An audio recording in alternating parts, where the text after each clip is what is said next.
Меня зовут Люба, я мама 4-летней Даны. Дана у меня родилась на 30-й неделе беременности, но история ее недоношенности начинается гораздо раньше. Я прошла 3 консилиума, которые запретили мне рожать, и в итоге я приняла решение все-таки продлять свою беременность и прошла всю беременность под пристальным наблюдением врачей. Вот. Я стояла на учете в клинике «Аврора», вот, и была постоянно, я приходила к своему врачу, к терапевту, практически каждую неделю. Анастасия Васильевна. Я ей очень благодарна за то, что она вела мою беременность. Гинеколог Светлана Николаевна тоже была очень чутким специалистом. Где-то на 28-й неделе беременности у меня началась преэклампсия. Меня срочно увезли в медцентр, поместили в реанимацию, и все-таки удалось как-то стабилизировать состояние. И 2 недели я провела в медцентре на сохранении, и на 30-й неделе все-таки у меня началась отслойка плаценты в связи с преэклампсией, и было принято решение об оперативном родоразрешении. Вот на 30-й неделе беременности я стала мамой девочки ростом, она была очень высокая, ростом 45 сантиметров и весом 1 килограмм 620 граммов. Ее сразу увезли, я услышала, как она заплакала, как тихо-тихо так котенок мяукнула, что она жива, и это было очень для меня радостно. Вот. И я хотела ее увидеть хотя бы одним глазком, но ее сразу увезли в реанимацию. Вот.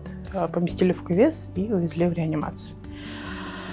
Меня тоже поместили в реанимацию, и ребенка я своего увидела через сутки. Нам разрешали своих детей увидеть раз в день.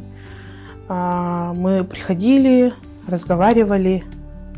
Я приходила, разговаривала со своим ребенком, обещала ей показать мир, рассказывала, какая у нас будет с ней замечательная жизнь. В медцентре, я помню, были часы. Я приходила пораньше и стояла под этими часами. Они очень громко тикали, и это навсегда теперь будет ассоциироваться у меня с реанимацией. У дочки начался некротизирующий энтероколит, ей отменили кормление. Несколько раз облучали рентгеном, показывали, насколько сильно у нее вздут кишечник. Первые дни были самые сложные, наверное, когда ты не знаешь, что это такое, ты не знаешь, с чем ты столкнешься, ты не знаешь, будет ли жить твой ребенок. Это было очень сложно, действительно.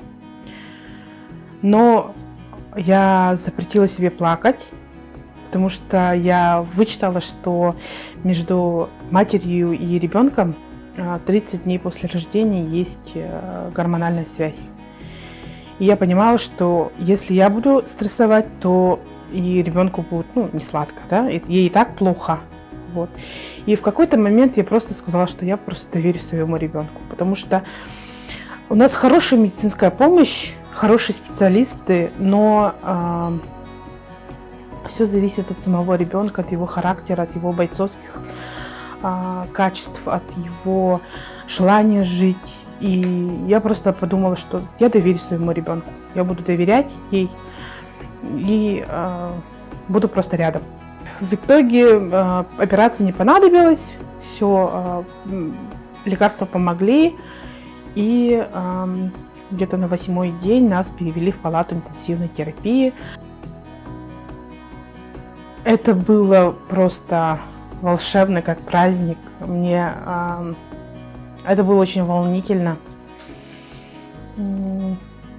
Я очень радовалась, что наконец-то ее вытащили из кювеза, что я могу ее взять на руки, что я могу ее нюхать, целовать, обнимать. Вот. Мы стали сразу практиковать метод кенгуру. Первое время, да, было страшно, а потом уже привыкаешь. что, ну, тебе кажется, что у тебя абсолютно нормальный ребенок. Наоборот, когда мы вот на всяких УЗИ, то есть возили своих детей по медцентру и видели доношенных детей, которых тоже обследуют, мы просто... Почему у них такие огромные дети? Нам было очень странно, что дети не огромные, ну, доношенные дети не очень большие были по сравнению с нашими. Первые дни я не видела никого с недоношенным ребенком. Это было очень сложно. Казалось, что я одна на всем белом свете, у кого недоношенный ребенок. Вот. И когда я попала в ЛПНД, я поняла, что таких нас много. Ну как много? Такие есть, такие мамочки есть с такой же проблемой. Было уже легче с кем-то разговаривать и так далее. Когда довольно сложно, когда ты родила, находишься, лежишь в палате с мамой, у которого уже, у которой есть ребенок на руках, абсолютно доношенный, которого она кормит, ребенок плачет, а у тебя никого нет, ты лежишь, и тебе очень страшно, это тяжелый момент.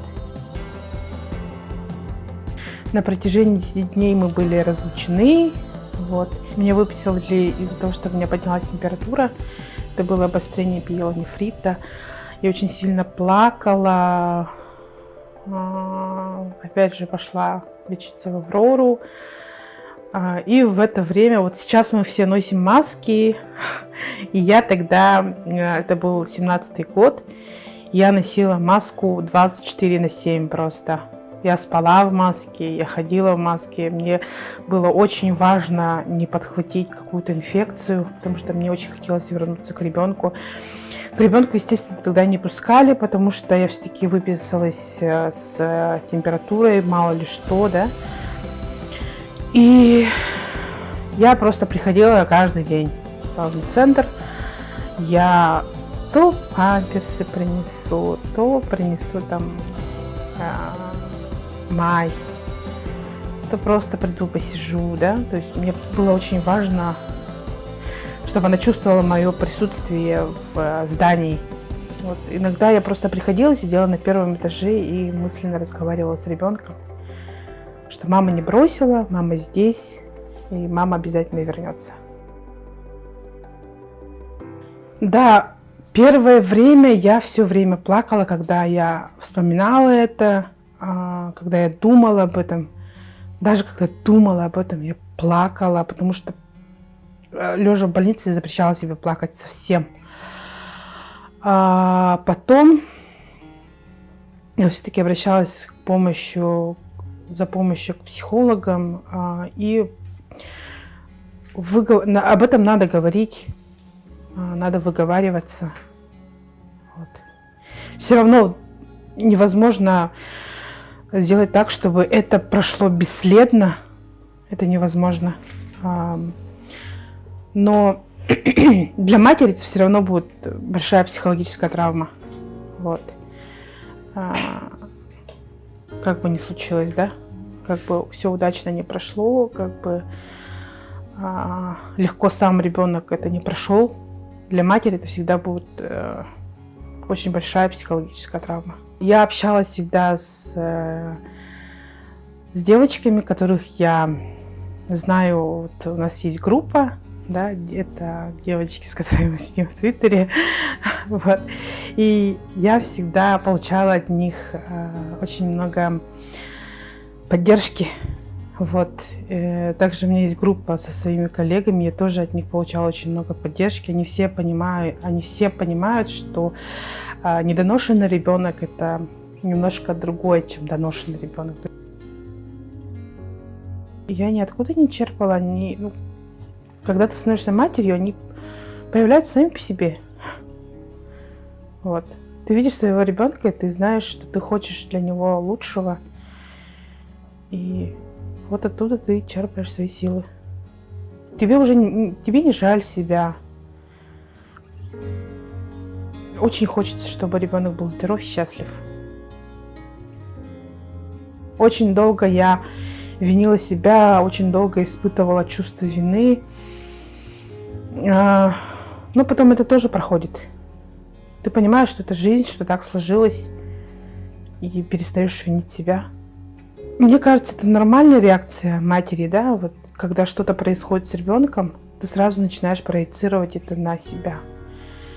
И да, ты винишь себя, но ты в этом не виновата. Действительно. Но это осознание приходит со временем.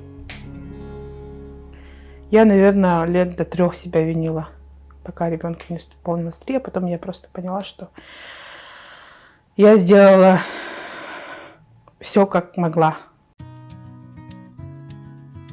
Они должны быть готовы поверить в своих детей. Они должны быть готовы быть сильными, не терять самообладание. Должны быть готовы бороться за своего ребенка и прилагать все силы для того, чтобы ребенок был окружен любовью и заботой, даже находясь в реанимации. Потому что в основном от родителей зависит только это. То, что ребенок будет в любви. Основную борьбу берут на себя сам ребенок и врачи, медсестры. Это твой ребенок, ты его принимаешь таким, какой он есть. Да, ты понимаешь, что он сейчас довольно в серьезной обстановке, в серьезной ситуации. Ты понимаешь, да, что он меньше, чем другие дети. Ты видишь просто, что он красного цвета, бордового цвета, что ты видишь все жилки по телу, да, вот эти все, очень тонкая кожа, она просвечивает все вены, и ты эти вены видишь. У тебя очень тонкие ручки, очень тонкие ножки. У моей дочери не было ушей, да, сформированных, была лишь тонкая кожа. Ты все это понимаешь, но ты видишь все равно, что это твой ребенок, и он такой же, как все. Сначала это была тонкая кожа, прилипшая к голове, а затем к месяцу это были уже какие-то эльфийские ушки, остренькие такие.